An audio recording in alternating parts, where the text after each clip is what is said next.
Once upon a time, two friends joined forces to bring you the best in horror entertainment. Brian from the north, Tim from the south, each bringing their own unique perspective to the horror community.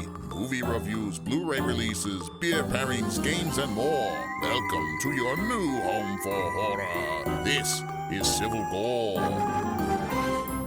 Hey there, everybody. Welcome to episode 178 of the Civil Gore podcast. I'm your host, Tim. And this is Brian. And we're going back again. We have another older movie today. And this one, of course, is going to be Dressed to Kill from 1980, starring, and this will be the first and probably not even close to the last time we do this horrible impersonation of Michael Caine. But, of course, it stars Michael Caine. And Angie Dickinson, but we'll get to that in a little bit. But I think, Tim, this is the first time you saw that, so I'm really excited to... I like when there's a movie, and this is 2 in a row now, where I've, seen a movie a lot in my childhood, and it's and then now you first see it. So it's kind of cool to have that, that discussion, because me revisiting it years later and you discovering it for the first time.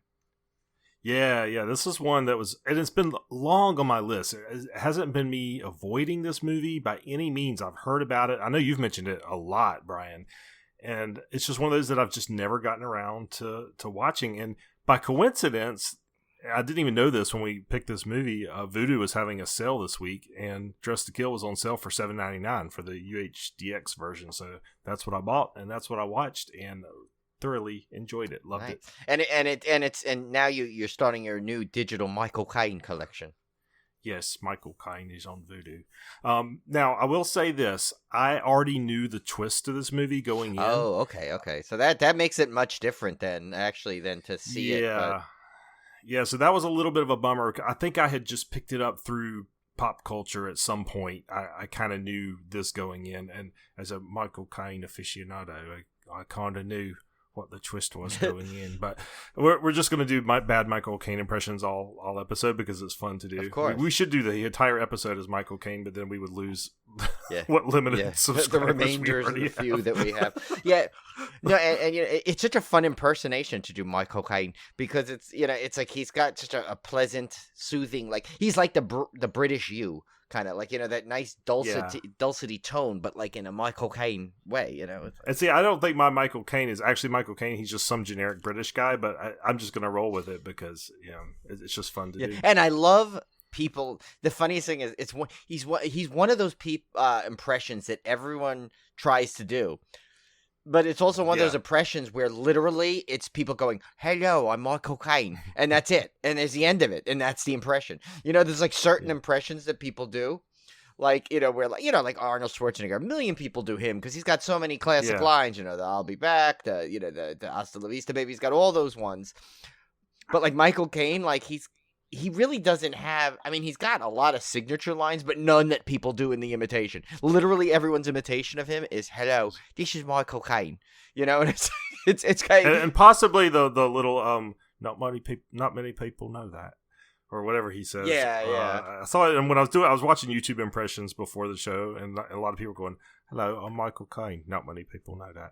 Yeah, see, so, I like to do my Michael Caine, Michael Caine from Muppet Christmas Carol, when he goes, "How would you like it on the unemployment line?"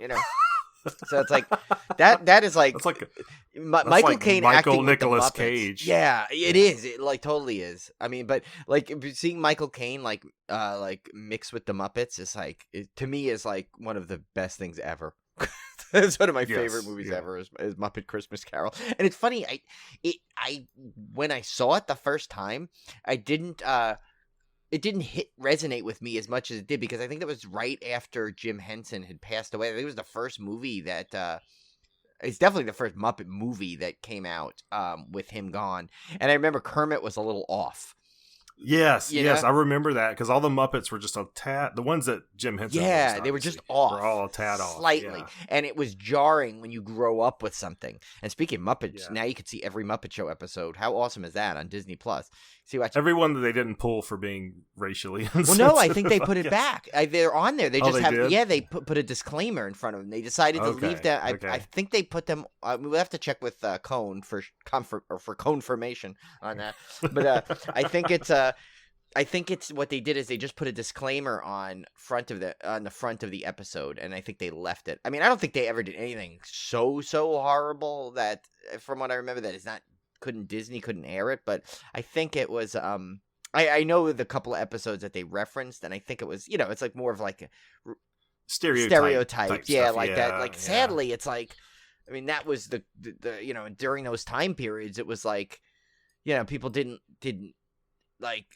I mean, not that it's right, but just people seem to be they didn't think about it. Yeah, they didn't think about it. Like, they didn't think that it could be hurting someone because in the name of comedy, when they realize, like, comedy can be done without insulting somebody inadvertently. You could, if you're a really good comedian, you could do things that you don't need to have that aspect to it. But at the time, it was unfortunately there. We haven't figured that out. We just inadvertently we just insult everybody. Yeah, that's the way we think. We figure if we insult everybody, nobody's insulted. But but we might as well get to the first chapter now that we've gone way, like, it's got to be one of our biggest off tangents thanks to Michael Caine, where we went away before even the first chap began. We've gone on, so we might as well get to it, Tim. So I'll let you take that away since it's like show tradition that you lead us into the first chap. All right, so without further ado, here is the first chop. All right, I probably should have let Michael Caine introduce the first chop. Oh, yeah. I just He's a first chop. I missed an opportunity, yeah. Yeah. I did watch a Hulu Into the Dark original. This one was Tentacles. Oh, I wanted to see this. I heard this was really cool. I heard Rebecca McKendry over at the Colors of the Dark podcast talking about this one. I just definitely had to check it out because she really liked it. And I will say, I mean, if you look at the cover of this movie, you see the poster art has a woman with like tentacles coming down on the floor. And I thought, okay, I figure I know what this movie is going to be about. It's going to be about this woman that has tentacles growing out of her, blah, blah, blah, whatever. And man, I could not be more wrong. Like, this movie completely subverted my expectations. It's about this woman. She's homeless. She kind of does this thing where she'll sneak into like open houses, real estate open houses, and kind of steal snacks and stuff. And then she'll kind of like hide out and try to stay in there for the night. Wait a minute, that's wrong to do that? I've been doing that for years. It was kind of fun to watch Costco. it because you just go in for free samples. There's something wrong with that? Well, it was kind of fun watching it because we've been so recently been through the whole open house thing, looking at houses and stuff. And I was like, man, I wish I'd thought of that. But.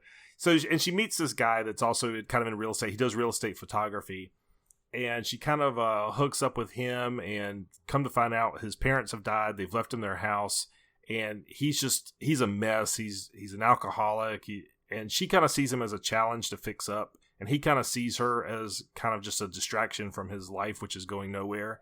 So he ends up basically giving her the house to fix up, and then things continue to escalate, and he moves in with her, and there's this relationship going on. But it really takes its time to build up, which I really liked about it. And they describe it as like a psychosexual horror because there's a lot of sex in this movie. Don't watch it in front of the kids. Okay. But I really liked how they really took their time building things up until the horror starts. And I wouldn't say that it's a wall-to-wall horror movie. It's definitely more kind of a suspense film for the majority of the running time, but I really liked it. I'm not going to say much more about it because I don't want to give it away, but it has some neat twists and turns in it that I think you'll really like. Cool. Yeah, that's one I definitely want to see. It made me think of something. How come tentacles aren't like frozen tents hanging down? Wouldn't that be a tentacle? Never mind. Okay. I might as well just quit while those are the icicles that form in the inside of the That's tent. true. When we used to go camping, it used to get so cold that there would be, when we woke up in the morning, there'd be caterpillars frozen. Oh my God. On the outside of the tent, and we'd call them little caterpillar sickles. But oh my God, I'll never forget that. It's just a weird. You have a lot of weird camping stories, don't you, Tim? I mean, of course, I do. The famous one where you were literally attacked in your tent by a bear-like person. I've got a lot of good camping stories. We need to do an off-topic just on camping stories. We do, yes. I think that was that one was one. I think we told it. I think we told it in like somewhat detail on the thing. But I think we eventually need to have our buddies that ride this one come on, and that's when we'll really tell that story like in full detail. Because the way Slater tells it is the funniest thing ever. Yeah, but we also kind of almost need Matt from Yorkshire on there to deliver his full line because. That's true. His line is epic, but we're teasing people here, and like they're like, "Well, now what's the story?" But wait, let's stop on that, and we'll come back to that when we can do it fully. But it was an incident so special we had T-shirts made. Yes, of it. there are literally T-shirts reminiscing about. Oh, reminiscing is probably not the right word. Remembering, just like flat out remembering, like it's something you don't want to forget, kind of thing. Like it's definitely the beyond the incident at Knoebels. Yeah. And I think Knoebels probably remembers it too. They probably made some. Probably, we're probably on a list somewhere. Yeah, I'm afraid to actually go back there now because I'm afraid they're gonna like spot us and go like, wait a minute, you were those people.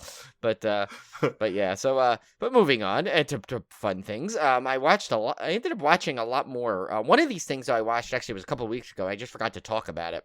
But one of the things I watched on Friday, and I know this is gonna sound like a weird topic to bring up on this show, but I watched the Tom and Jerry movie. Yes, we watched it too. It was actually really good. I loved it. You know what I thought was amazing that they did? They somehow, and I didn't, when it was starting off, I was like, this seems like more of like a weird comedy just mixed with Tom and Jerry. But that was just so they could set up everything. And then it seemed like it was literally like the representation of a typical Tom and Jerry episode just put into live action. So it's like they managed, like, which I'm sure was their goal, but I didn't think they could possibly achieve it, and they did. Yeah, and you know what? I never really liked Tom and Jerry. Oh, see, I was a huge Tom and Jerry person. Like, that was my thing. Yeah, I wasn't into Tom and Jerry. I mean, I watched it, obviously, as every kid did, but it just was not one of my favorite cartoons, but I really liked this movie.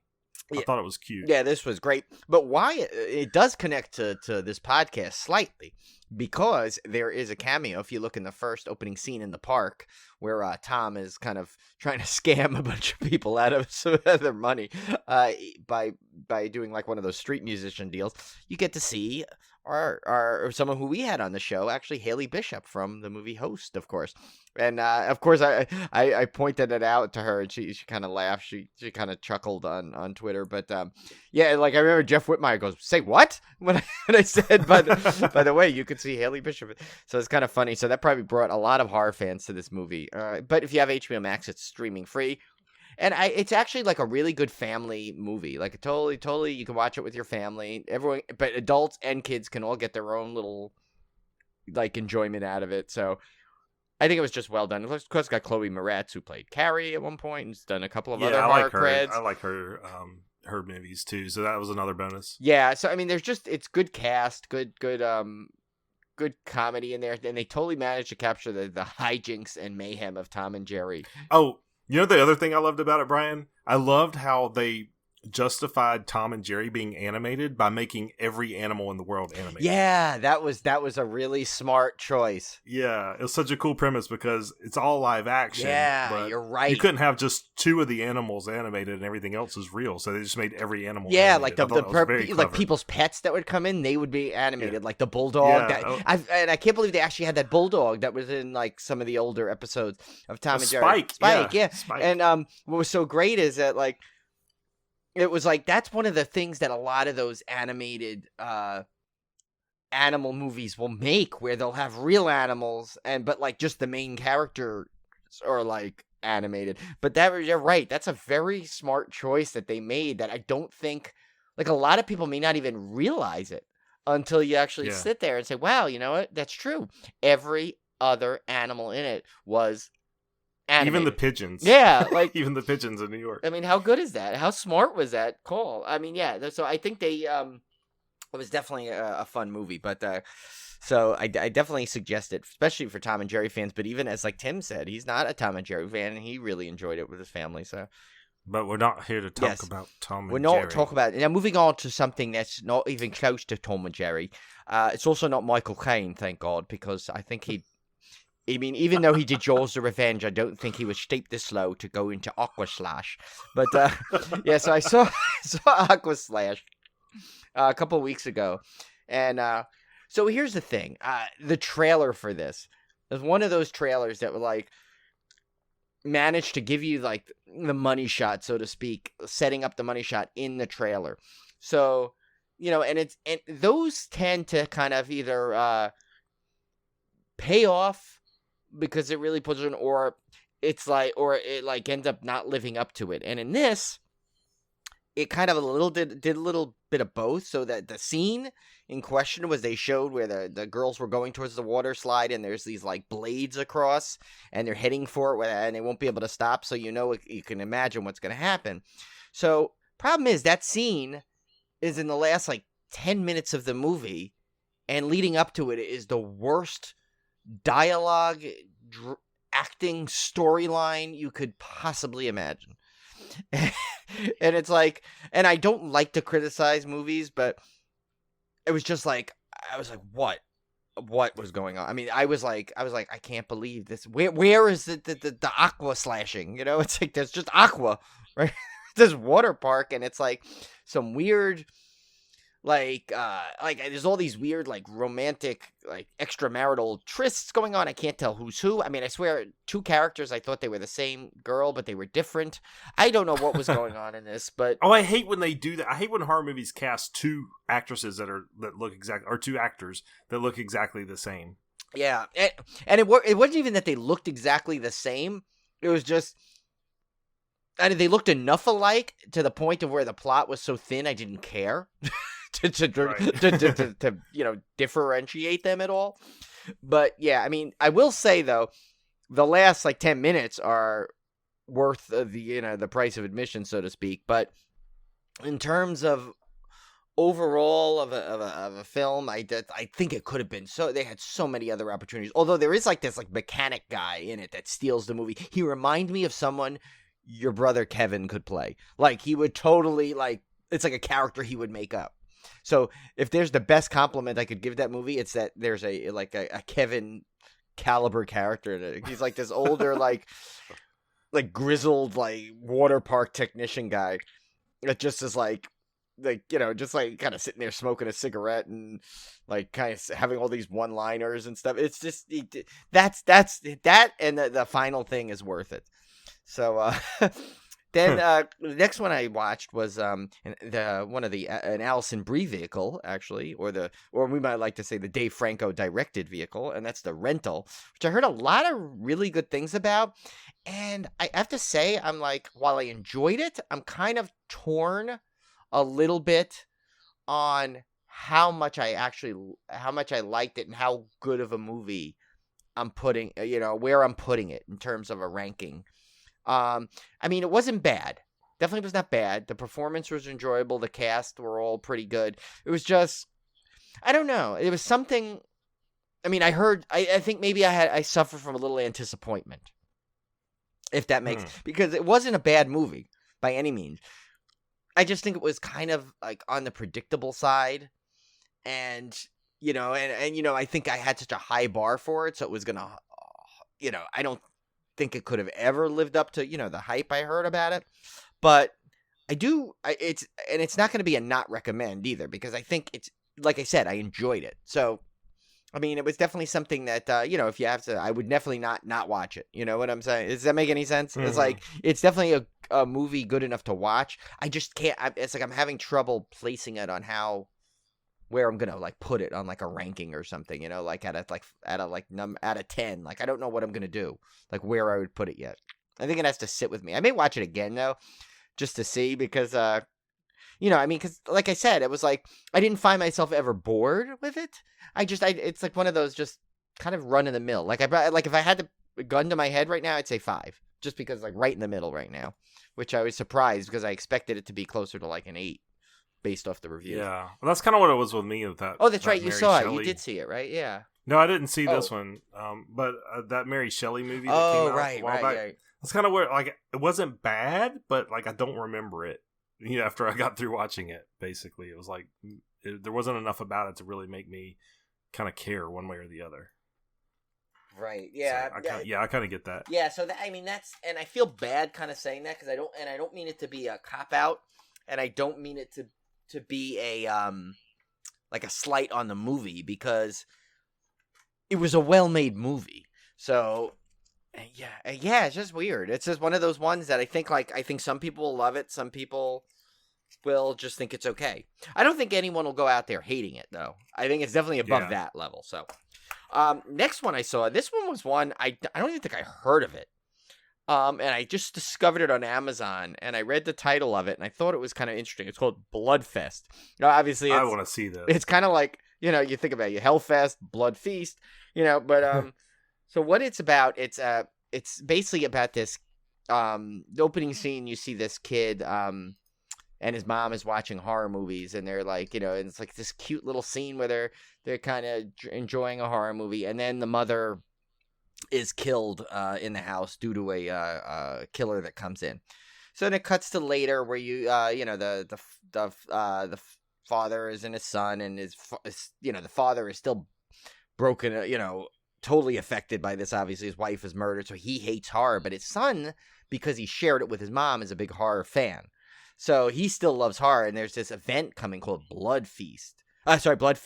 And what it is it's like, it's kind of like Hellfest, but also like almost like if it was a Renaissance fair where there's this massive fairground, and each section you kind of walk through is like themed after a different horror movie type of thing. There's like a zombie section. Cool. Yeah, it's like a clown town. Like it seems like something, Tim, if this existed, you and I would be going every year. And so, and then you find out pretty quickly on that there's this madman is running this thing. So it's kind of like almost like a mix of Hellfest meets Cabin in the Woods meets what was it, like almost like a scare package kind of deal, with where it like kind of has like, it makes fun of itself at the same time. And so basically you find out it's like this crazy director is trying to film the ultimate horror movie by like literally killing everybody on premises. So it's like, and then of course the main group it's like trapped in there and they're trying to escape, but it leads to some crazy scenarios, and like it's a Rooster Teeth, the comedy group. I think they're behind it, because one of the actresses from there is in there.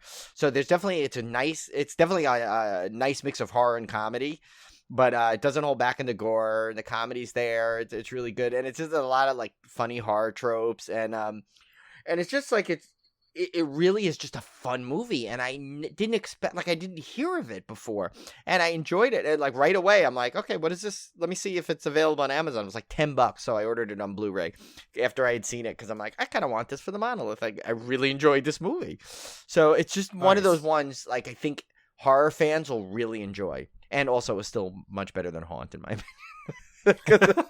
Which I will always. I think it's like Tim and I have a goal to just keep finding movies that are better than Haunt. Which not really hard. Sorry. We're terrible with that movie. I don't know what it is. Gosh. You know what it is? I'm getting angrier the more people like it. They're like, I'm like, what did we miss? We burned every bridge with those people. Oh my gosh. I just don't understand why everybody, even like other people I know, they're like, I kind of liked it, and I'm like, I mean, I don't know what it is. I think it's just, I think you and I just had way higher expectations for it than it could ever live up to. I don't know. I think I'm mad because it never felt like a real haunt. There was not enough scare actors. There wasn't enough theming. Like, I'm used to actual real haunts, and there was nothing of that. It was like walking through a warehouse with like one or two people in it. It just didn't ring true. I think I would have loved that movie had it felt more like an actual real haunt attraction. Yeah. I think I would have liked it a lot more. Yeah, like almost like, like one of the haunts from like Houses October Built or Hellfest. Yeah. One of those kind of haunts. Yeah, like I feel it was not, I don't know that it was necessarily the movie itself. I think it was just that really bothered me the entire film, and along with some character decisions. Yeah. But other than that, it was really the set dressing that really bothered me about that movie. Yeah. Well, but this one I think you'll like. I really think you will enjoy Bloodfest. And it's on. I'm going to watch this one. Yeah, it's on Prime, so anyone with Prime can watch it. It's got the guy from the kid.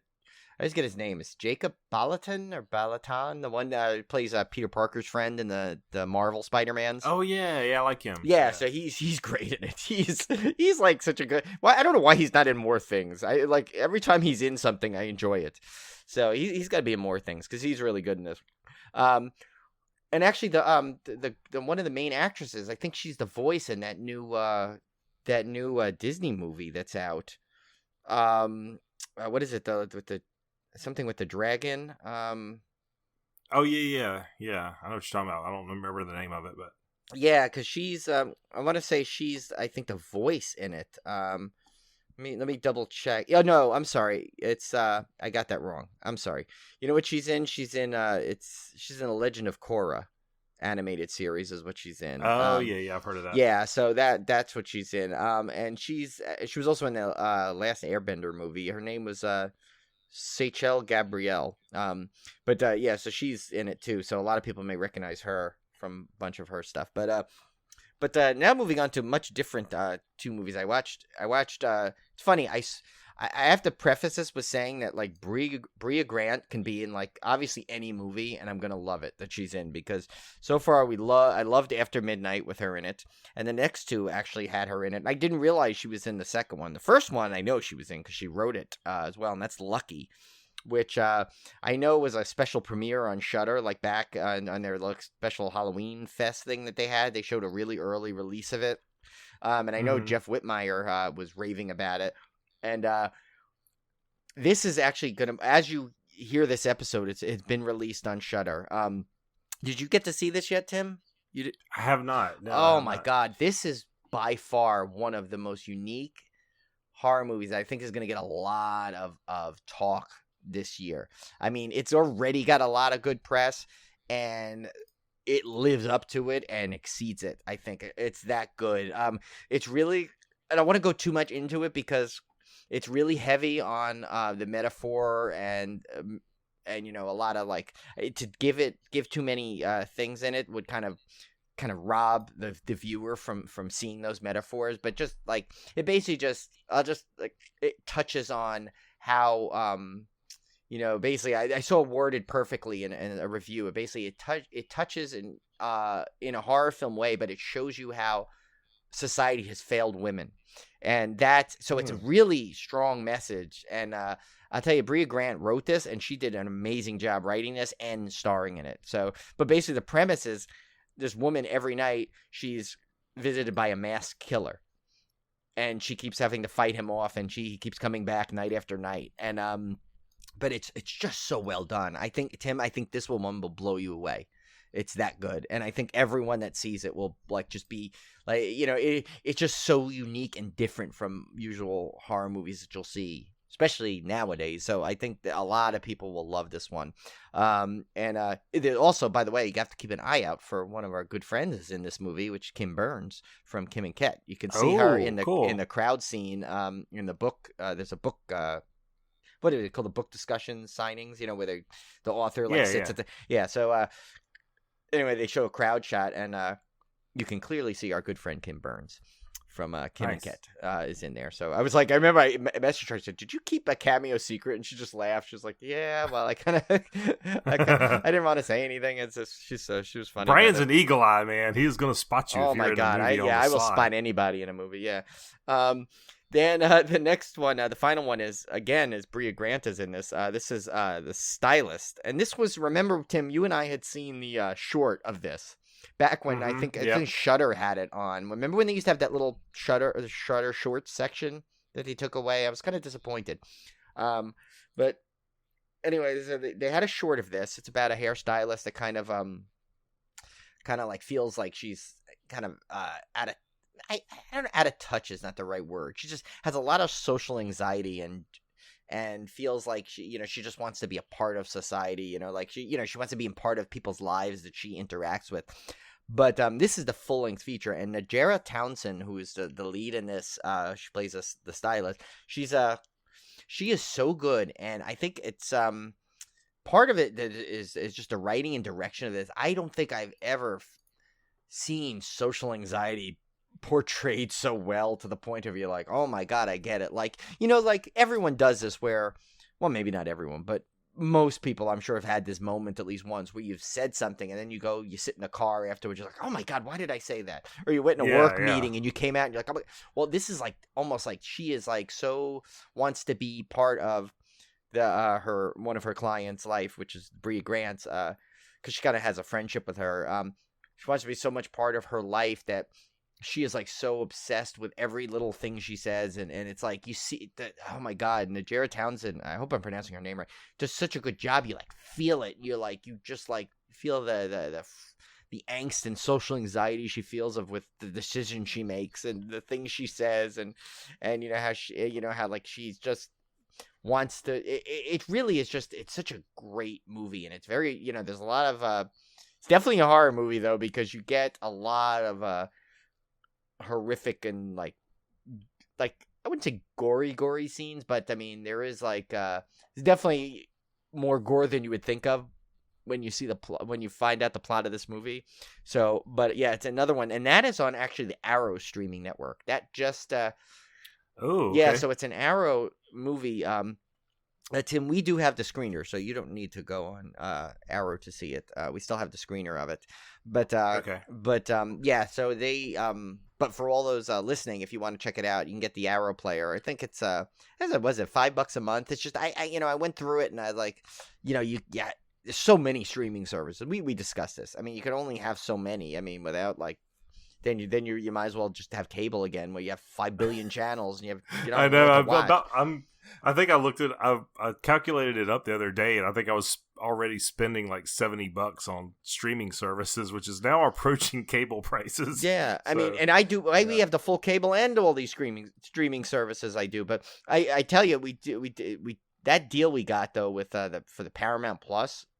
I'm so glad I found that, because basically, I guess we should have announced it sooner, but I don't think we recorded in between when we discovered it and now it's probably too late, because I think it debuts tomorrow as of now when we're recording.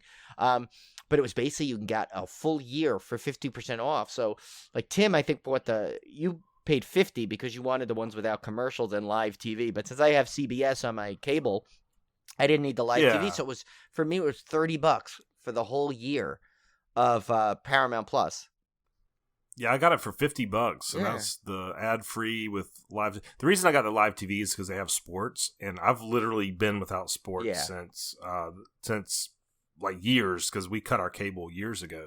So I thought that would be fun to be able to at least watch a few games here and there. Yeah. So that's why I went for that for a little bit more. But yeah, that was a great deal. Yeah, and what's great about this network is this is going to be the Paramount Network. It's kind of similar to HBO Max in the way that not as good as HBO Max. Like, it's not going to debut simultaneously like HBO Max does, but I think it's like a 30-day window or something after it's theatrical. It will land on Paramount Plus, I think they said. And so that's a really good deal if you think about it. And there's a bunch of new reboots, like a Frasier reboot. I mean, I didn't know that was coming back. How cool is that? Yeah. I'm actually pretty excited for Paramount Plus. I was never a CBS All Access subscriber for very long. I signed up for it a couple times because I wanted to watch Star Trek Discovery, and then I would in the Twilight Zone reboot and everything. Which got canceled, sadly. But yes. So I would just, I would sign up for a month or two and then I would quit it. But I'm actually kind of excited for Paramount Plus because it's got a lot of, it's like HBO Max. It's pulling in a lot of other elements, right? Other like MTV and things like that I think are going to be interesting to check out, at least for a little. Well, of course, I'm going to have it for a year. So yeah, same with me. So Tim and I will be giving you a review for a year. You can live vicariously through us. Yes. Yeah, and I saw do you see there's the Real World? Like the original cast or something from the New York one way back in the day. They're reuniting for a new special. I mean, so there's a lot of cool stuff. I mean, I think Day One only has I don't think it has all of that, but it's going to have that vast library of older stuff that comes on immediately. But then as you add, so I mean, and I mean, so if you think about it, March is some crazy month for stuff. If you think of all the stuff that's coming out on HBO Max, all the stuff that's on Disney Plus, and now a whole new streaming network, that is a lot of content, good content that's coming out. Because you're finishing up WandaVision. You're getting Falcon and Winter Soldier on Disney Plus.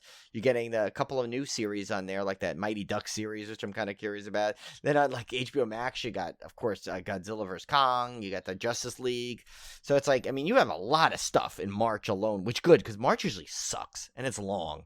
So because it's like it's that 1 month. It's like you're like, okay, you're kind of getting out of winter and you want to start spring, but like, so of course it's still kind of cold. Yeah, but of course it's gonna have 31 days, and it's of course that 5-week month, and it had the nerve to start on a Monday, so you really get the full March. It's like at work you get like everything. So thank God this March is like filled with stuff, and especially when you think about like 1 year ago today, like really what March, how all of our lives have changed. It's kind of good to go into this March at least on a more positive outlook on things, Yeah, so. For sure. I'm way more optimistic this March than I was last March, for sure. So so those are the movies I saw. So I saw a good chunk there, and definitely Lucky and the Stylist. They're both out by the time you hear this. Are definitely ones you need to check out. Finally, I guess we'll finish with our good buddies Kim and Ket. They have a new podcast. They have a second podcast out there, and it's I guess, what is it? Bi-weekly is every other week, right? I always get that wrong. Yeah, every other week. Okay. Yep. Because that's what it is. And it's like a horror game show they have. I guess Eric had created it for Dread. And it's really cool because it's kind of like horror trivia, but there's like this little element of where they have a lifeline, but they call it a Ouija board, where they could ask one of the hosts. And so two people go against each other. Insanely difficult horror trivia. Yeah, like way. A lot of them I knew, but then there was a couple ones where I got stumped, like the Teen Witch rap one. Forget it. I'll never be able to rap that. Yeah. I haven't seen that movie a million times when it was on HBO, and I barely remember a line from that song. But there were so many that I did get, and it was like one's American Horror Story. I'm like, oh my God, I'd be dead. I don't know that one. I haven't really watched it. Tim might be able to get that one, but I can't. Oh my! I got one question out of all the ones they asked on the first episode. I think I answered one correctly. Oh my God! Well, I got more than that. The Black Phillip. Oh yeah, well that one. Come on, if you didn't get that one, forget. But yeah, no, I got that one. I got a bunch of the other ones. But I didn't get anything with the American Horror Story, and definitely didn't get the Teen Witch one. But yeah, so what a great show that is. And they are the two perfect hosts for that show. I mean, it's so fun. Kind of reminds me of like when the Soska sisters kind of did Elevator, like how that fit them so well. This totally fits Kim and Ket in such a great way that so listen to that. It's called Kim and Ket Survive the Cellar, wherever you get your podcasts. So now so on some weeks you get the bonus of having 2 Kim and Ket episodes. Yeah, that was a lot of fun. I really like that. Yes.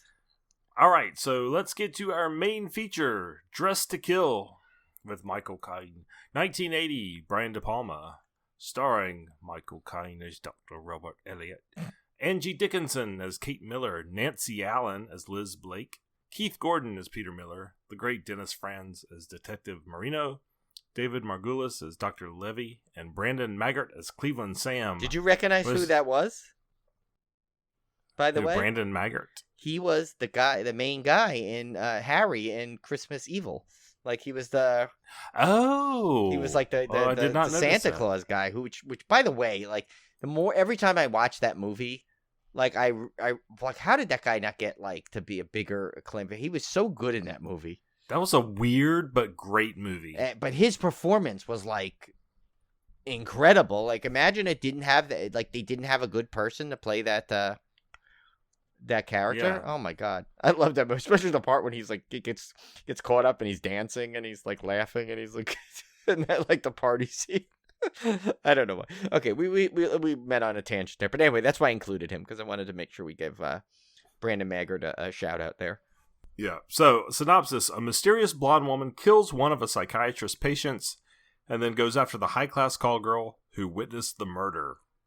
And this is Brian De Palma's ode to Hitchcock and giallo films. Oh my God, does this scream those? No pun intended. Those two. Yes. I mean, and, if you look at this one from a high level, it's not really horror as you might think. It almost seems a little bit horror adjacent, right? In terms of the actual like body count and the actual horror. But if you look at it from the giallo perspective, it's definitely horror because it definitely fits in with those types of films. And Brian De Palma's films, when I was thinking about this, because this film, we'll get to it in the trivia, but very much reminded me of Carrie. Yeah. It's got a lot of the same things. It's got an opening sequence that features soapy pubes, which Brian De Palma loves. I think that's his calling card, I think so. And then it ends with a, I guess we can give spoilers. This is an old movie. Yeah. This is it ends with a dream sequence, much like Carrie. Yeah. Yeah. By the way, we should say that this is going to be spoiler filled because the way to discuss this film, I think we need to. So. Yeah, for sure. But I mean, it's like a 40-year-old movie. Yeah. But yeah, it ends with a dream sequence, which even the music reminded me of Carrie towards the end, actually. And the fact that it had Nancy Allen in it. Yeah, and Nancy Allen, of course. And then it has the split screen effects that was used in Carrie. They used that in this movie. So it had a lot of things that reminded me of Carrie. But, I was thinking about when I was watching this movie, his films are really layered. Like they're, and again, I'm going to say like, they're slow paced, but they don't feel slow paced. But it's like this layering of character and atmosphere and things, so that when you get really immersed into it, I think that's why I like Carrie so much. Is I feel like I get really immersed in his movies. Yeah. Well, you've seen Body Double, right? A long time ago. Yeah. See, that's another one that I used to love too, and it has that same kind of like almost like that slow, like layered reveals and twists and I was trying to put it into words because he's one of those directors that has a very particular style that I really like, but it's and he's done Scarface, he's done Carlito's Way. I mean, all those movies are like, I feel like you just get sucked into that world for a couple of hours. Like it's one of those directors that's very immersive, and I don't quite know how to put it into words, but some movies I watch on a surface level, and I know I'm watching a movie and I'm kind of half paying attention, but his movies just seem to like just draw me into that world for a while, and I really like that about his films. They have some depth to them that you really just get kind of entranced in it, and this one is no exception. I mean, I had never seen this before, as we stated at the beginning of the episode. And I absolutely loved it. And then I really liked, seeing Keith Gordon in it. Yeah. From Carrie. So, it was. I absolutely love this one. And if I really wish I did not know the secret. Oh yeah. To the whole thing, the little twist, but it was I absolutely love this one. I guess, Brian, you want to just kind of go roughly through the plot a little bit? Yeah. So basically you get, it's funny because when you see this movie, when it starts off the plot, you really don't know where this is going. You literally think it would be like just some regular old drama where some woman is unhappy in her marriage and she's just seeking something else and something different. And it literally turns into this murder thriller that has so many layers to it, like Tim just said. And so it's like hard to like, if you try to tell someone about like what this movie is about, like I don't know which angle you choose. I guess if you're telling to a horror fan, you would try and obviously say, oh well, there's just this blonde woman that's like stalking a witness to a murder, or if you wanted like someone who's like a crime mystery, you'd kind of just go on the like, oh yeah, they're trying to find out who this killer is, you know what I'm saying? It's kind of a movie in two halves, too, because you start off. It reminded me again of also, this is kind of brings in the Hitchcock element. It reminds me a lot of Psycho, right? Because you have your Angie Dickinson character in the first part of the movie that you think is going to be in this movie the entire way, and she suddenly gets killed off like a good chunk into the movie, and she's like the lead role up to that point, right? Yeah, and she was big at the time, like she was huge, known, yeah. So it was like all of a sudden the entire premise of the movie completely switches gears. You think it's going to be about this movie where this woman and she's dissatisfied with her marriage. She's like a nymphomaniac apparently because she wants to sleep with everybody, and she's kind of on the prowl. And then all of a sudden she just gets offed right in the middle of this movie. And then you have the second half where it's trying to, her son and the Nancy Allen character are trying to solve this mystery. So it was really unique in that aspect of kind of seeing this as two halves. It really surprised me because me going in, even though I knew the ultimate twist of who the killer was, I did not know that it had such a shift. Right. And speaking of that shift, so here's where it's, obviously if you've not seen it yet, turn this part off, or don't listen to this review until you've seen it. But, Becky, you said the twist here, there's a whole nother layer and a whole nother subplot to this movie that at the time really wasn't something that was was portrayed in film a lot at that time, which was the the whole thing where, so obviously you find out Michael Caine at the end, or Michael Caine is the killer, as and he cross-dressed, but the problem is he literally is, they do this whole psychosomatic portrayal where he basically does it to suppress his urges of being a woman in the man's body. And so that's a really, when you think about it, a really heavy topic kind of like put right into the middle of this movie, but you don't know about it until the end. So you really, you hear little tips along the way of it, but you don't really know how much it plays out. There's little clues along the way. And now that since you'd seen it for the first time, but you knew the twist, how did you spot those? Did you spot a lot of those clues along the way? I did, but it really terrified me to talk about this movie because I'm coming in at this fresh, right? And I'm coming in at a 2021 angle. Right. And when I saw this was going to feature a transgender killer, immediately my mind goes, uh-oh, is this movie problematic? Because, transgender issues and stuff are really big in the news right now. Right. And there was even, there's even been some kind of, I don't want to say canceling, but there's been some talk about, Silence of the Lambs features a killer who's has some transgender type aspects. Right. And there's been some talk of like, oh my gosh, does this make this movie, not politically correct anymore?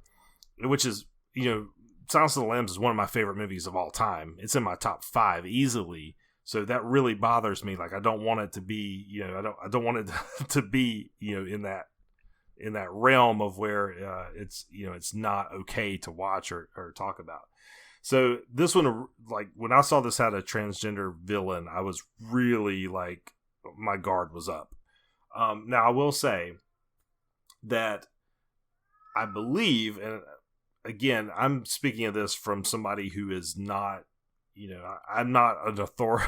I have no authority to speak on transgender issues whatsoever. So, but from me, I thought that they tried to make a point that Michael Caine's issues went beyond the transgender thing. That right. was not the cause of him being a murderer. Because if it was trying to depict, I felt like Brian De Palma was trying to depict transgender people not in a negative light. I don't think he was trying to portray them in a negative light in any way. I think that was part of the plot, but I'm hoping I'm reading this right, that he was making a statement that transgender people are normal, but Michael Caine had mental issues above and beyond that. Yeah, that's in the trivia. I don't know if you saw that. It basically says, the movie makes a deliberate point of clearly stating that normal transgender people just happen to be in the wrong body, and shows us a police officer that was trans, and Sir Michael Caine's murderous character has troubling mental health conditions that go way beyond being purely transgender. So they were trying to separate the two. Yeah. And I think they tried to, they did a decent job, I think, of doing what they intended. Now, will some people possibly still see that, like you and I can't really, maybe a transgender person may possibly be offended by this, you know, and who are we to speak for them? You know, we don't know. Right. Yeah. But yeah. I mean, still and now here's the interesting piece to me. So when I saw this probably way too young. I saw this as a kid because I remember my mom had seen it in the theater and she came back and I guess it came on cable or TV or something and I watched it. And so to me, that point was so small in it. All I remember is being scared of the one sequence where they were on the train and like they showed like the blonde woman from across the way.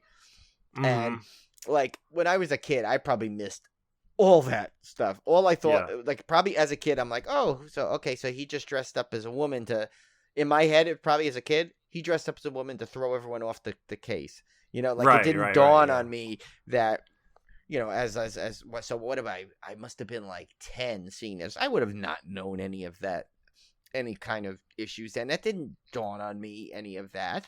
I literally thought it was Michael Caine dressed up to hide the fact that he was the killer, you know, because what innocent child is going to take such a heavy topic and get it, so to speak, you know? But, you know, now as an adult seeing it, and like you said, now in this day and age, you know, you look at it through a different lens now, no pun intended, you know, with the camera, you know, movie, but you look at a different lens, it's you wonder now, you look at everything like, oh, could this now be, you know, and while that's somewhat, you know, it's totally understandable because of what world we live in now. But, you know, I also don't want it to take away from a really good movie in that tried to do the right thing with it, I guess, you know. I mean, and again, I'm like, I could be totally off, and some people could be saying, "Oh, this was offensive," you know. This is. I mean, I have read that this movie's has been problematic over the years for trans people, but I think it's going to depend on your point of view. Like, I can't. If it offends you, it offends you. I mean, I can't speak, you know, and tell you it doesn't offend you. Right, exactly. If it does, it like, does. Who are we to tell someone? Yeah, so no, don't be offended by this. So I have heard that aspect, and then at the other time, I've read articles where transgender people defended this movie. So I think it's going to just depend on your point of view, and you'll have to watch it and judge for yourself. But yeah, and isn't the scene with the doctor explaining it? He basically explains. He kind of goes and tries to explain that it was. Yeah, I mean, it was, you know, it's explained in a 1980s sort of way. Right. It was a little cringy. Yeah. Still, you know, looking back on it from our perspective, it does seem a little cringy, and that's why I was a little nervous to talk about it. But I mean, if you just look at it from a film perspective, yes, I know when you get into transgender issues, especially in a movie in 1980 where they weren't as sensitive to that kind of thing, you're opening yourself up for problems. But from I'm looking at it just from a pure film perspective, right? I thought it was, you know, really well done. It's got great performances with the exception of Nancy Allen. I'm sorry.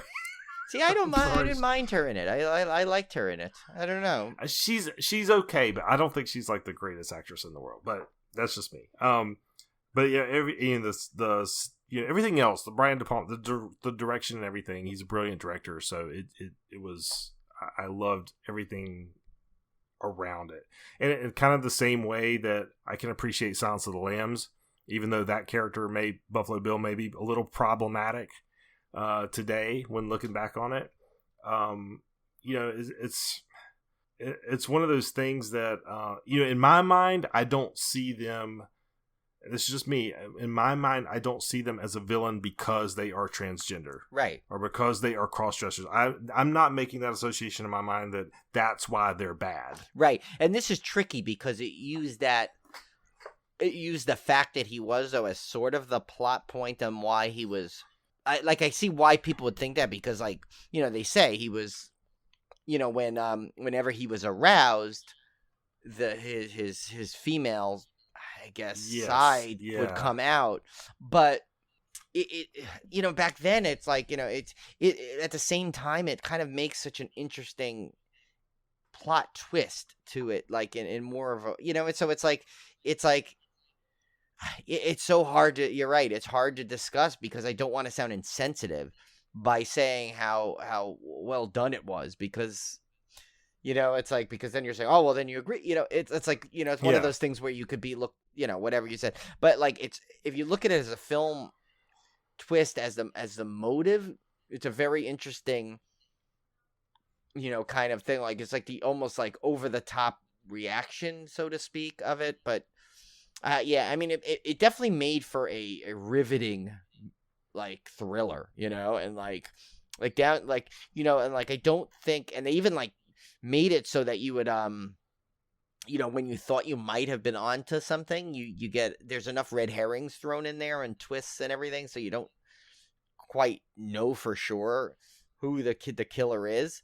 Like, I think Julie was watching it and she thought it was the you know, the when they have the story about the cop that's that was transgender, and they or the what was that the cop that got, who's the one that, remember they were showing the story about the guy that got the operation on TV. They were watching that show. Yeah, they're watching Donahue. Yeah, was it the Donahue? Yeah. Like, Julie thought that was the guy that was going to be the killer. Like, that was the one that was going to be the killer, because they're like, why'd they throw that in there? You know, she wasn't watching the whole movie. She was just coming in and out.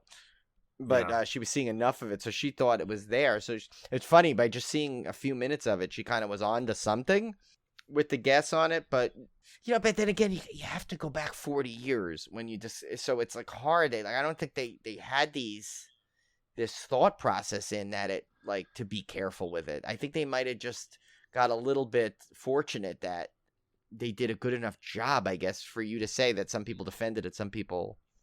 Yeah, well, I mean, if you look at, my God, look at the movies from the 80s and how they handled homosexuality. Oh my God. I mean, not even 80s. I've seen some of them like in the 90s that were still. Yeah, I mean, and that was, I mean, just blatant stereotype. I mean, that stuff. Yeah, so I mean, for this to be in 1980 and even to give an attempt to explain it, I guess is in some ways commendable. But again, I don't want to speak for, if there's any listeners out there that are transgender, like, I would love to hear your thoughts on this movie and whether you find it problematic or not. I would absolutely love that feedback. And as you guys know, we are completely inclusive to everyone and everybody, and 100%, want to see more representation in film of everyone. So so obviously we're not setting out to offend anyone. It's just a difficult thing it's a difficult thing to talk about, and not knowing which side of the fence a lot of people fall in this movie. It's an interesting discussion topic. And it's actually one, after I found out, while I was also a little hesitant to talk about, I thought it was a great opportunity, because I don't know what people, it did remind me of the Silence of the Lambs controversy that I just read about. And I was like, oh my God, I never thought about it. I really never thought about Silence of the Lambs that way. And perhaps it has been offensive to people for many years. And that's really troubling, because that's one of my favorite movies of all time. And I never looked at it that way, because I can't look at it from that perspective. Right. And this movie, now I've seen this a million times, not a million, but I've seen it a ton of times. Like I said, and throughout the years, it's always been one of my favorite movies. But even now, watching it for the podcast, now with the culture, I looked at it through differently. So it's like, it's funny how a time period and what's going on in the world can totally change a view of something that you've seen tons of times, but now that your eyes are open a little more to things, you can really like see where there could be problematic elements to a movie, and it's it's hard, because I mean, I'm sure Brian De Palma did not go set out to offend anybody with this. I guarantee you he just wanted to make a very suspenseful thriller that kept you on the edge of your seat, and that the twist was a big reveal and all this stuff. I don't think his intention was bad, and it's like, and now 40 years later, it's looked differently. And so, but I mean, and it's hard, because overall as a movie, it's really good. Yeah, it was really entertaining. And I really liked Keith Gordon's character. I thought he did a really good job. And all the performances were great. Of course, I'm not a huge Nancy Allen fan, but I think Brian De Palma was married to her at the time. Mm-hmm. That's why she was in the movie. But and I think she got a Razzie Award for this. She did. Actually. And also, she was actually not. They wanted someone else for that role. I forgot. I think it might be somewhere in the trivia, but they actually made it so that he said no. He goes, "I need her in it. She's got to be in it. Yeah. I wrote that role for her." Oh, Suzanne Summers they wanted for that role. Oh, that would be tough after doing her as Chrissy on Three's Company. Yeah. That would be really tough sell for me. Yeah, I don't know if she could. I I don't. And she seems like. Yeah, I mean, just like especially at that time, right? Was that when Three's Company was? No, I think Three's Company was a little bit. Oh no, Three's Company was early. Was it right early. then? Yeah, I think it was right around that time. Oh yeah, 76 to 84. Yeah, that was right in the prime Three's Company. That's right. Yeah, so it definitely would have been weird to see her in anything else but that. Especially at our age, we were younger and back then, like we were young enough where like people were in their roles and that was their role. We looked at them that way only. Did you see also there was a little cameo there from Bill Randolph, Laura Marie Taylor's friend from Friday the 13th Part 2? Remember he was in Part 2. He was the oh my god, I forgot his character's name. Friday the 13th Part 2, but he was one of the guy that got shish kebabbed. Oh, okay. He was the cab driver that was kind of like helping Nancy Allen throughout. Which actually was kind of a funny scene. The way he was in that, where he was like, he opened the door and like totally like knocked down the which turned out to be the cop. But Jeff, he played Jeff in Friday the 13th Part 2. That's what it was. But I know he and Laura Marie Taylor, I think, go to those the Crystal Lake tours things together. So. Cool. I mean, I guess we should go through the trivia, and I don't think we had enough Michael Caine bad impersonations. No. So I think we should read we're not going to read all of them, but the ones we choose, I think we should read as Michael Caine. Yes. Okay, so here's one. Here's one that kind of describes what we said before about the, Angie Dickinson, kind of getting offed right away. I don't know what impersonation I just went into, but let me just go to the trivia. Maybe I'll get back on it. The purpose of this is to be bad. So. Yeah, but so Angie Dickinson, Kate Miller, says the scene where her character gets seduced in the back of a taxi cab was filmed on location in New York City, where several gawkers observed the scene and shouted, "Right on, policewoman," referring to her previous television role. And of course, we were mentioning that before, that she was such a big star that it was funny that she was killed off in opening scenes. Well, not opening scenes, but early on. All right, well, here's one. As a young man at his mother's urging... Jesus Christ, I can't even talk. As a young man at his mother's urging, Brian De Palma followed his father and used recording equipment to try and catch him with another woman. That incident inspired this movie. These are so bad. These are so bad. Let me see. Let me find another one that... I'm trying to find short ones so I don't have to torture the listeners very long. All right, here's one. The flirtatious sequence with Angie Dickinson and the mystery man in the museum lasts almost 9 minutes, during which time no dialogue is spoken, unlike this section where Tim and I are speaking in horrible Michael Caine impersonations. Brian, did you know this movie was originally rated X by the MPAA? Writer and director Brian De Palma fought the rating, and eventually they brought this down to an R. Not many people know that. Why'd you get like really good Michael Caine there for a second? I don't know. Throwing off the whole bit. It goes in and out. I don't know. Let's see. Wait, there's another one here. Oh, here's a good one. Michael Caine, or myself, tells in his biography that director Brian De Palma was a brilliant filmmaker, but showed very few emotions with the actors and the crew. Oh, this is actually good Michael Caine trivia. All right. And this is along with this. We'll really torture you. Oh, boy. So, Angie Dickinson, Nancy Allen, and Keith Gordon all praised Michael Caine's generosity and professionalism as an actor on this film. As the main star, he was only ever required to be on set when his character was in shot, but all three stated he insisted on being there whenever his character was not in shot also, so that his co-stars were always performing to his character and not to a stand-in or nothing at all. And you know what? He also just showed up so he could say, "Hello, I'm Michael Caine." But can you imagine, like if you met him and he would say, "Hello, I'm Michael Caine"? It's like how many people probably just laugh because they've heard that so many times. Yes. I'm trying to think. I think that's pretty much, the main stuff, really. This is a lot of the stuff we actually touched on anyway, accidentally throughout our description. So. Oh my lord. Okay, sorry to put you now that guys we've through insulted Michael Caine, probably half the world. Nancy Allen will never come on our show. Yeah. We hopefully did not insult anybody that's transgender. We tried really hard not to, with any insensitivity. So hopefully this was not like the kiss of death for our podcast here. But I mean, obviously it was all either in trying to be very sensitive or comedic, and in terms of the Michael Caine stuff, and we probably which is a very fine line to walk. A very fine line. A very fine line. That's another line that he probably says. Good, fine line. Fine line, like a fine wine. Yeah. Okay. Well, we do have a beer pairing. Let's get to our beer pairing, Brian. Yes, your beer pairing, ironically, is called Dress to Kill.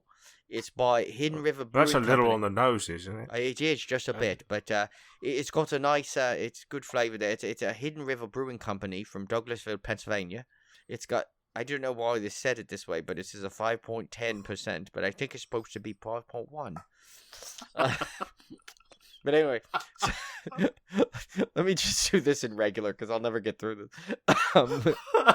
The description is beer, so this is weird. So it had a quote from Roger Ebert first, where it said, "Dress to Kill is an exercise in style. It would rather look and feel like a thriller than make sense." Roger Ebert, critic and historian. So that was actually a description of the film. He said that the beer, I think I found it on Beer Advocate, because I couldn't. It's something that the brewery site didn't have on it. It's out now, actually, and it's one of those beers that don't always come. It's one of those brewery sites that only show what's on tap. So I had to go on Beer Advocate to get this detail. But here's the full description. It says, "From the perspective of the present, there was a lot about the 80s that were awesome. An homage to the awkward decade, Dress to Kill is a thrilling blonde ale." Good match there. "Quite unlike those blondes in the past. Hop to excess with Amarillo and Chinook. You'll experience Chinook. That would have been a perfect Michael Caine hop. But you'll experience notes of orange zest, cherry blossom. Oh, another one. Pine, freshly cut hay, and dry earth. Have one and try making sense of the world around you." Which is exactly what I'll say to this podcast. Oh boy. Oh my gosh. All right. So it's time for our triple threat from last week. We were looking for an actor or actress. Clue number 1: I technically played 3 roles in one television series. Oh, should we say, by the way, this drove poor David McHugh absolutely insane. Oh my God! He must have had 7,000 guesses. But I knew he would get it, because he got it. I know he knows his horror stuff, and I knew if he just kept at it, and it was like his guesses went from so close to so far. And then all of a sudden, it's like something clicked, and he got it. So congratulations, David, on that one. You worked hard for this one, yes. Yeah. So I technically played 3 roles in one television series. On Twin Peaks, Cheryl, of course. Oh, we're talking about Cheryl Lee. Yes. Cheryl Lee.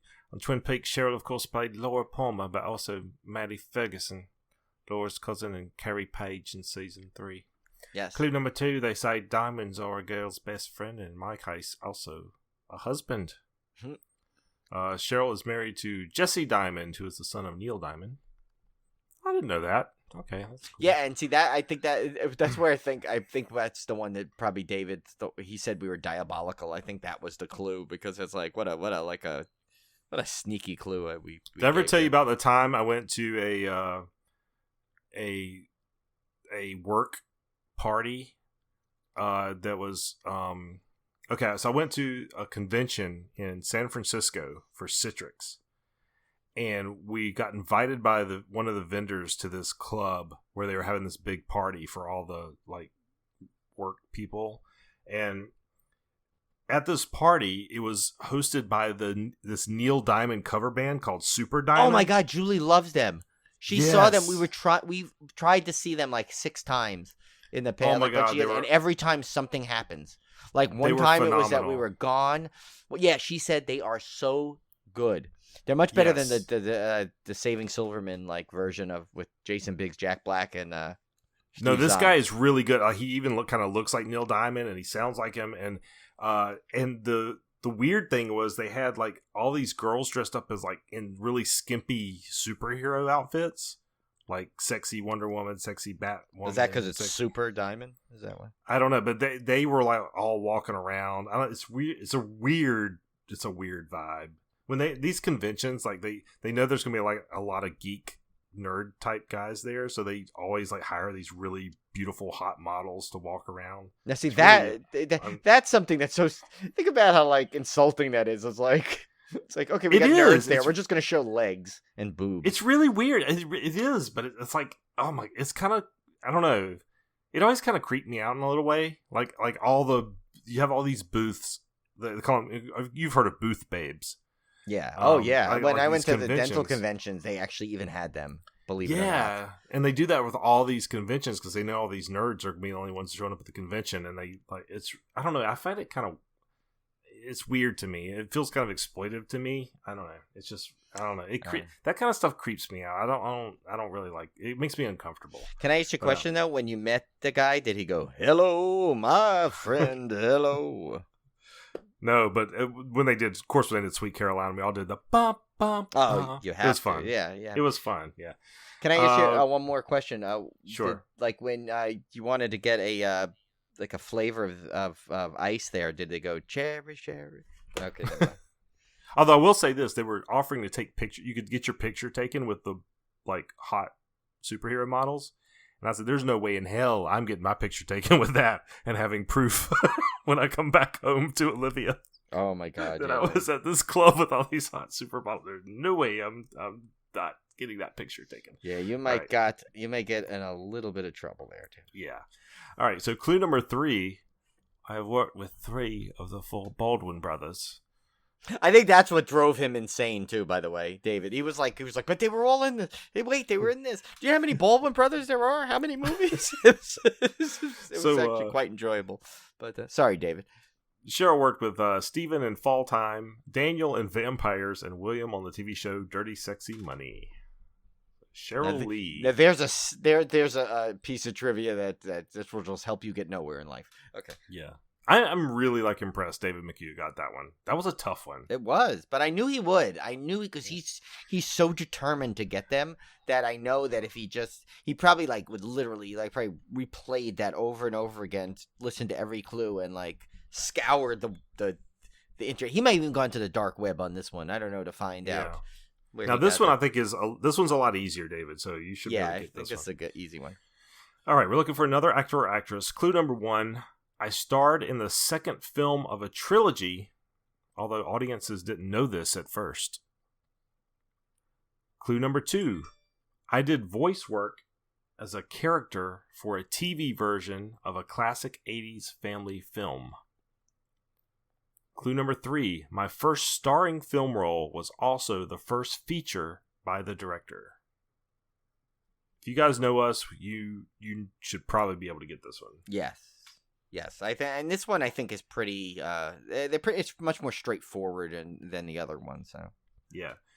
All right. So speaking of our good friend David McHugh, he sent us a whole nother batch of listener questions. So get yours in if you want them read on the show. Yeah, I think he's going to take us right through episode 300 with the amount. Yeah, that I think sent. so. Now this one is a theme park question. Yeah.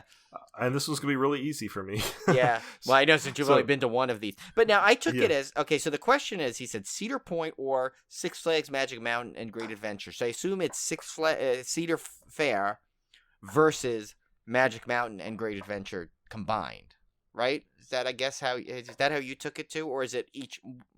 I kind of took it as you can either have Cedar Point or you can have both Six Flags Magic Mountain and Great Adventure, because we know Cedar Point by itself is probably going to stomp every other park generally in terms of coaster count. But would you take just Cedar Point? Now, for me, like Brian alluded to, I've only been to Cedar Point. I've only been there once. I've never been to Six Flags Magic Mountain or Great Adventure, so I can't speak to those. So obviously my choice is going to be Cedar Point. I've been to all three. Multiple times.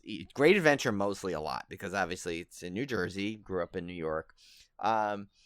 So it's definitely, there's something to each of them. Now Magic Mountain, an amazing park. I've been there when it was literally had like that Magic Mountain theme with the trolls when I was a kid. Then I had, then obviously I've just been there most recently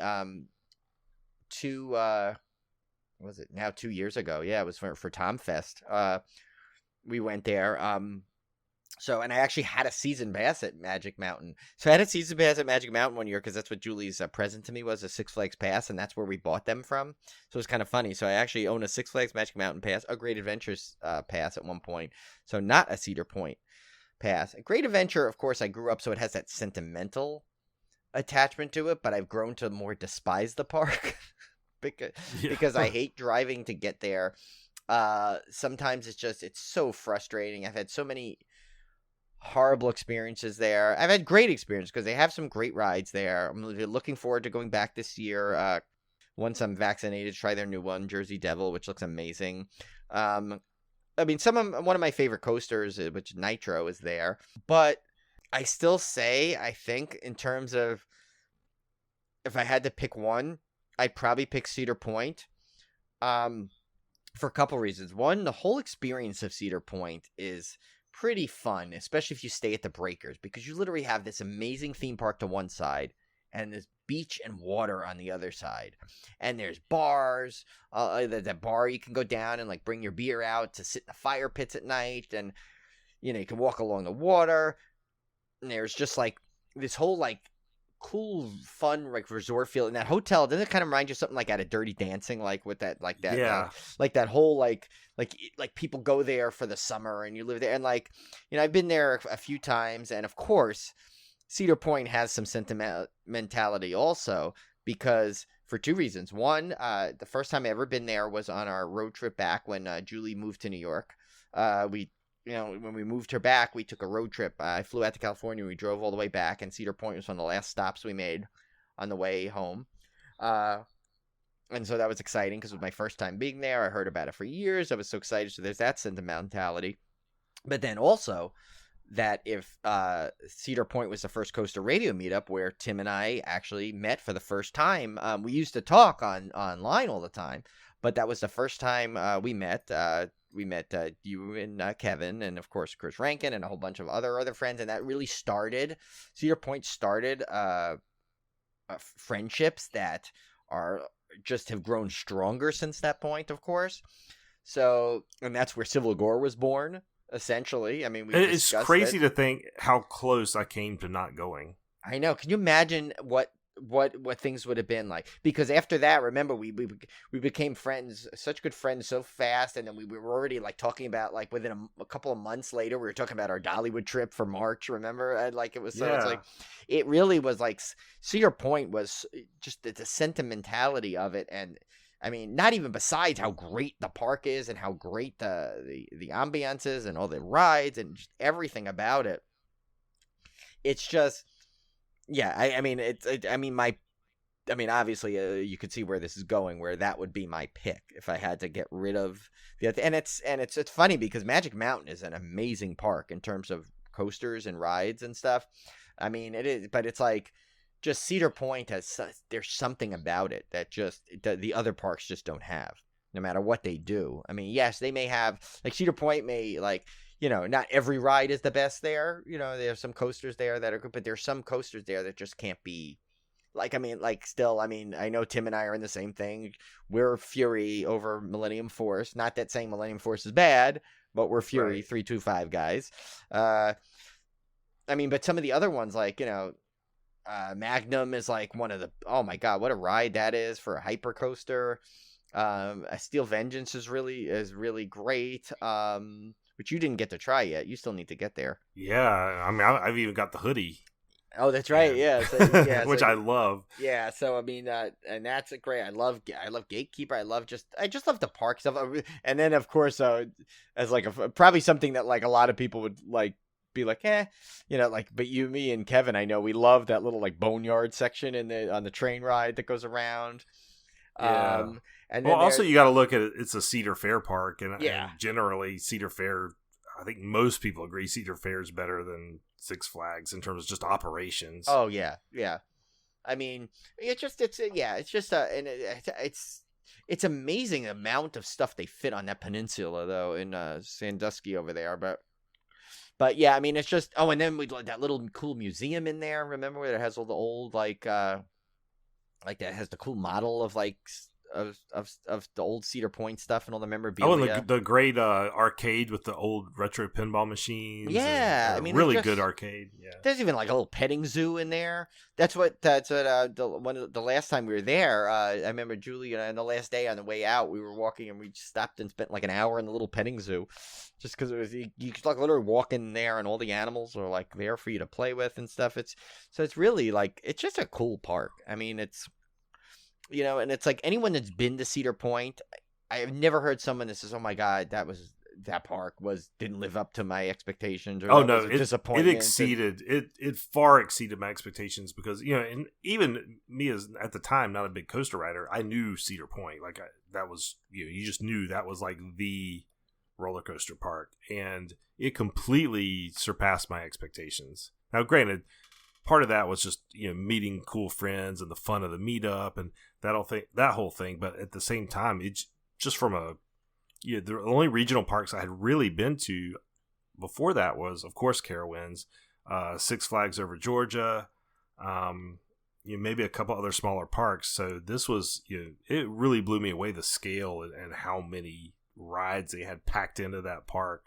So yeah, totally exceeded my expectations. Yeah, and I think, and I have to say, not to sound like we're a travel podcast here, but I highly recommend, though, if you do go to Cedar Point, I think, unless you're a big camper, because like I know like our friends like like Charlie and Jesse, they'll camp there, or sometimes they're on their boat there, but like, and that's fine too if you like camping. But if you're like someone that's gonna not camp and stay at a hotel, just splurge a little and stay at the Breakers. Yes, it was so much fun. Oh my God, what a fun experience there, because you just feel like it's such a part of the resort. You get this feeling there that like can't quite, like I think you'd lose that if you end up having like stay outside the property and then drive up to it or something. I just don't think it's the same thing. Like it's so cool where you're like, especially because I think one of the coolest aspects of that, I know we're going long here, but I think one of the coolest things when you first drive onto the peninsula and you literally drive along the perimeter of the park, you go by a Millennium Forest. You go around the back and you go all the way around and then go like into it, almost into center of the peninsula around the other side of the park to get to where the Breakers is. Mm-hmm. It's just so cool that the views. You get water on one side of you, and and that side driving in, it's the marina on the left, and so it's just such a cool like environment. Like there's this excitement the second you get on their property, and just driving through that like very few parks can pay. I mean, obviously Disney and Universal, they're like the top of that kind of feeling. But in terms of a regional park, there's nothing quite like Cedar Point for that. It gives you that special feeling that usually regional parks don't offer. Yeah, for sure. As from a regional park perspective, I don't think there's one that I know of that's quite as magical feeling as you're driving up to it. Except maybe Knoebels. Knoebels had a kind of a cool... True, yeah. And Holiday World to some degree, too. Yeah. But especially because Holiday World's got that weird wraparound thing you got to do to really get into that parking lot. But when you stay in the campgrounds, and I'm really hoping that, like, I'll be vaccinated in time to go to Hollywood Nights this year. I mean, it's looking like there's a slight possibility. They said end of May everyone should have it, but, there'll be enough, but will you get that? It depends. I just want my Halloween Horror Nights. That's all I care about. That's my main goal this year. That's like, I'm like, even if for God forbid I don't get to another park before that, if I can get to that, we can do that one. That would be, and apparently there's one house they already announced. I guess it was announced late last year that I think we totally missed. Or I don't know. Really? We might have seen it. I don't know. Yeah, I forgot what it was though, but it's an original IP, house that they have, and I forgot what it was. I'll have to look it up and I'll let you know. But apparently they announced it like last October, like when they knew the event was canceled, but they're like, for next year it'll be this. And I have a feeling like if God forbid everything nothing worse happens where we have a major setback and things can go on like that, just imagine how good that event will be this year. It might be one of the better yet, just because of the deep breath people will be taking that they're at this event. And it's going to be slammed. Oh my gosh, it's going to be so crowded. Oh wow. Yeah, I'm thinking we need to I mean, like R.I.P. tour again all the way. Oh yeah, you're gonna have to go. You're not gonna see it because I think it's gonna be like at capacity. Yeah. For sure. Oh yeah. I think next year, yeah, if it, or this year, I should say, it will be might be one of the, because I think by then, we probably still be wearing masks at that point. I have a feeling, just because according to Fauci, but if you think about it, still.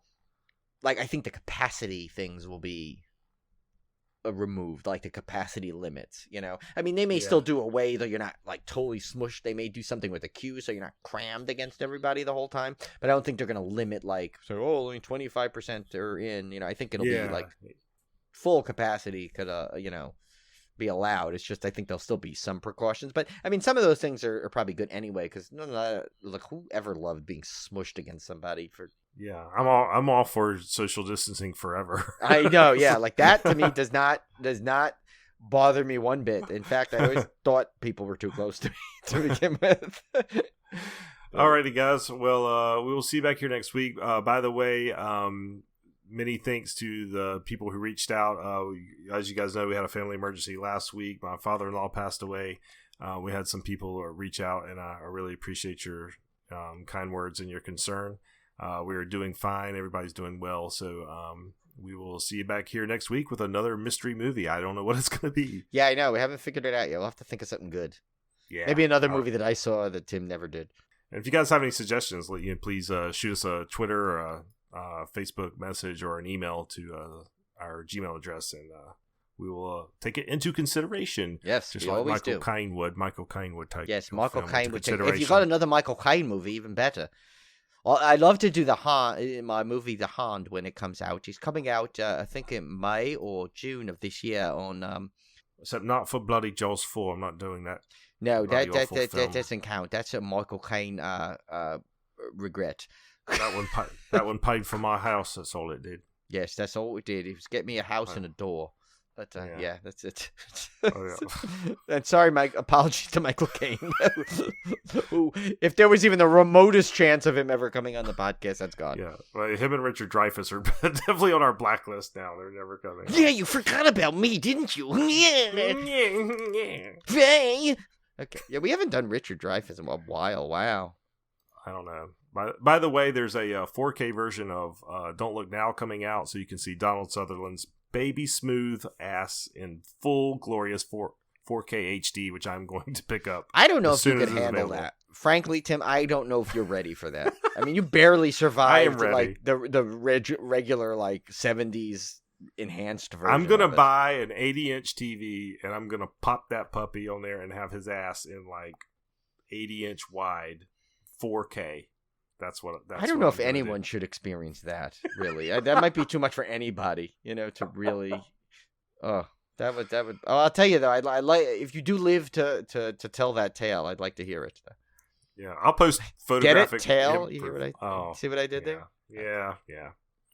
Like Brian's being a bit of a wise ass versus as Donald Sutherland's ass. Yeah. Poor Donald. The people that we've alienated in this show for just oh my god, just it's the list. We is apologize. growing. This has been a weird show. Let's just come right out and say it. This has been a weird show. Hopefully, everyone sticks with us for next week. We'll be better. We probably should. We'll not do any more Michael Caine Michael Caine impressions. No Michael Caine for now. We'll see you later. Not many people know that. Yes. Talk to you soon. Cheerio.